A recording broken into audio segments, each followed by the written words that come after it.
Um, I'm Teresa Murdoch, and you're the only reason that I'm still here. My name is Andrea Sinclair. The fact is, I was doing just fine before I was sent here. Who doesn't smoke a little bit? Is that all you did? Wait. First, tell me what you get from it. If you would share, of course. I don't want to be intrusive, but since we are going to be here for a while, I would like for you to feel at home. Look at it as if I was a family member. Holy shit, are you serious? Sorry. Not to sound a certain way, but let's not do this, please.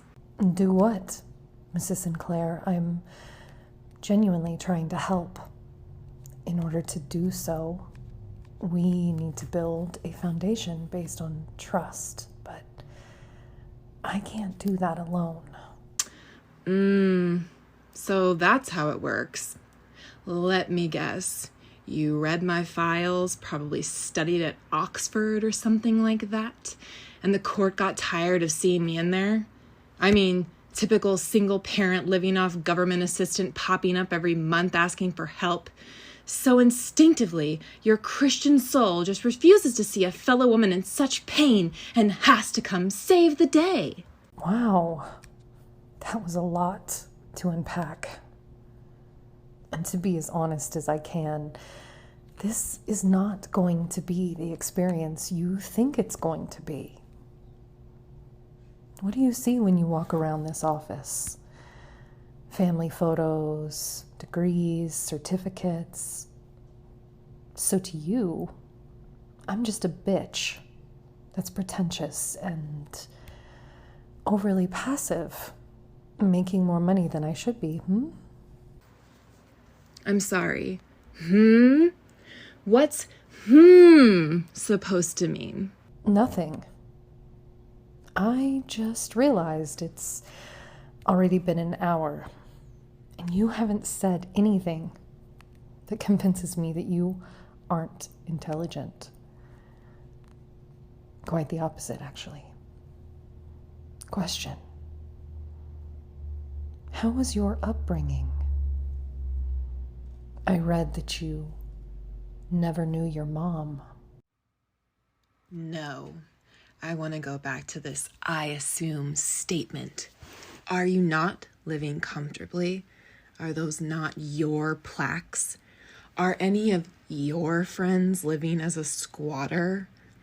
See, I love how you people feel so superior and judge me like I'm nobody.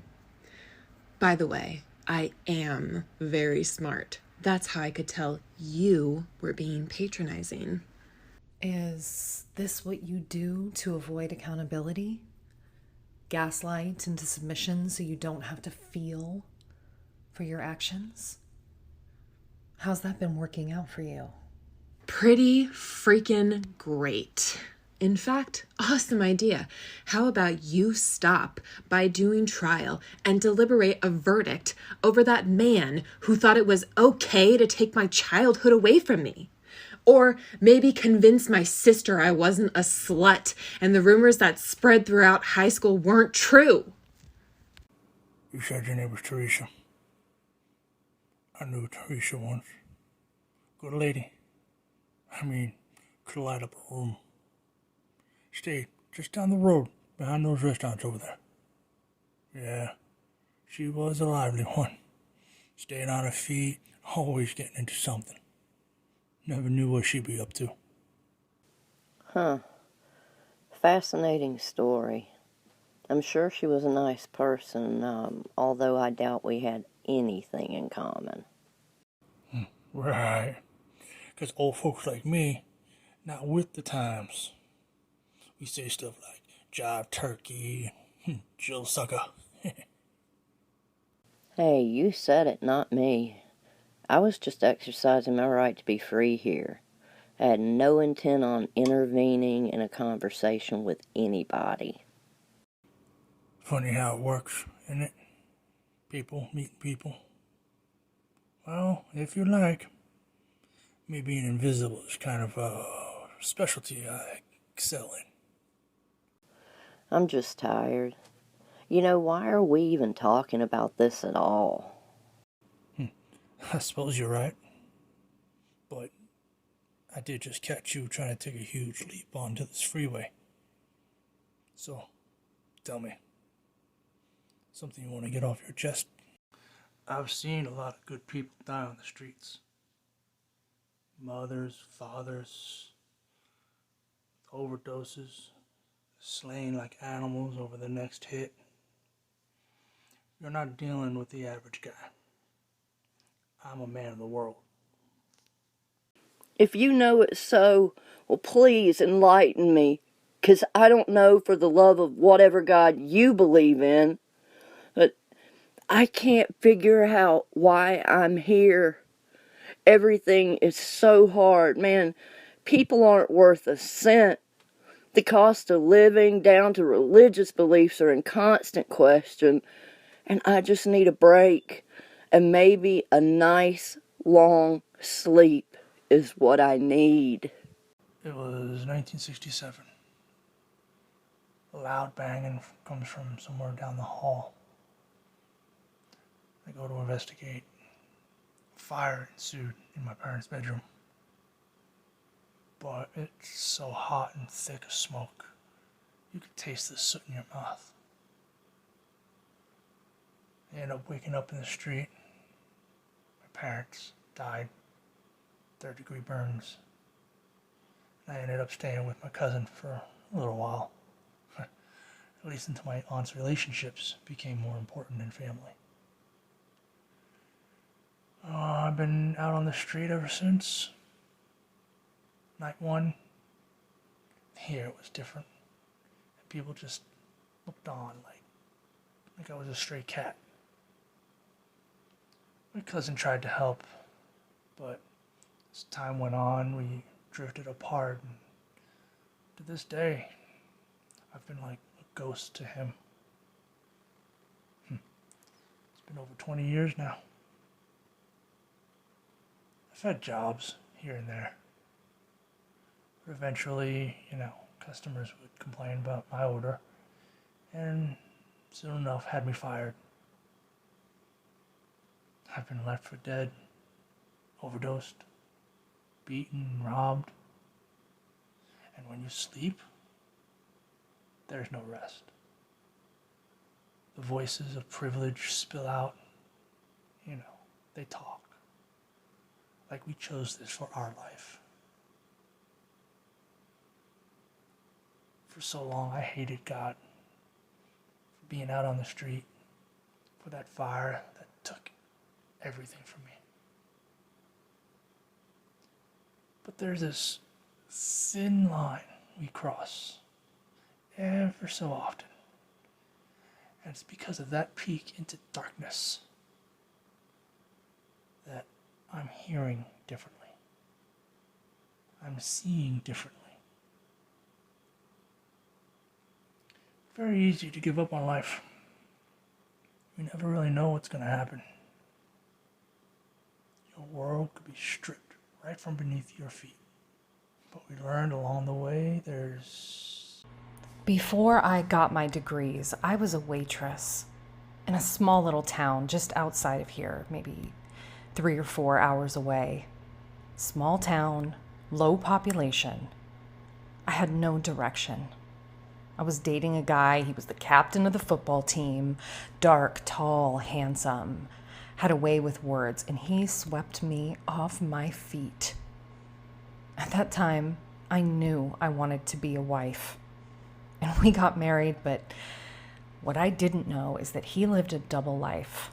See, little did I know, he liked men as well, and he kept it from me for years. Until one day, the doctors called and told me that I had a venereal disease. It completely shattered every idea of what I thought love was, and I went on a decline. We got divorced. I was depressed. The only thing that saved me was our children. So I know what it's like to fall into a deep hole. I was just like you. You can overcome this. It's not too late. I promise. But it's time to start taking accountability. But I learned along the way that it's what you do with what you have that matters. I could have easily done what you've chosen, but I found a peace within myself that I could never discover had all of this not happened to me. You have to understand, there is a purpose for you, just like me. Blessings come in ways that you could never expect. Remember that.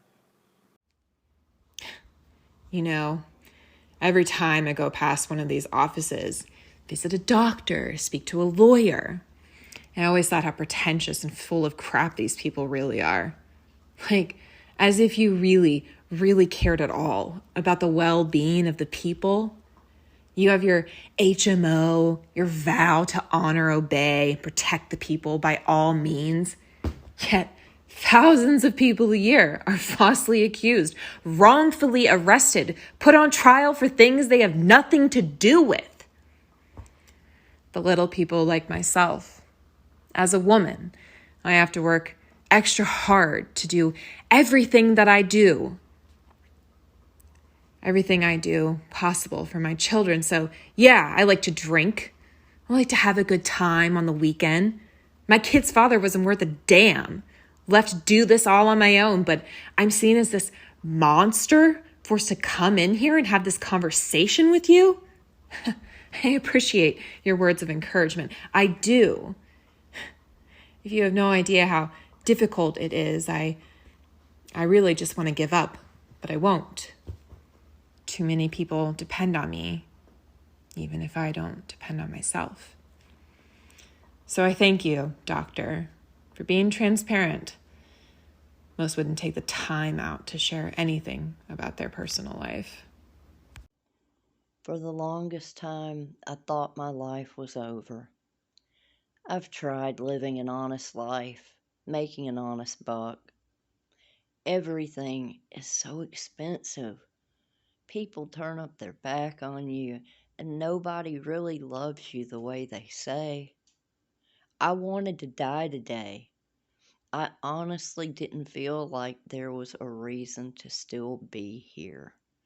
Sometimes I hate this place. I hate the people. I hate myself. Until I listened to you. I'm sorry. I didn't know it was that rough. And maybe I should have been more grateful for the things I have. I appreciate you sharing this with me. You still stink, but I appreciate you, Joseph Wright.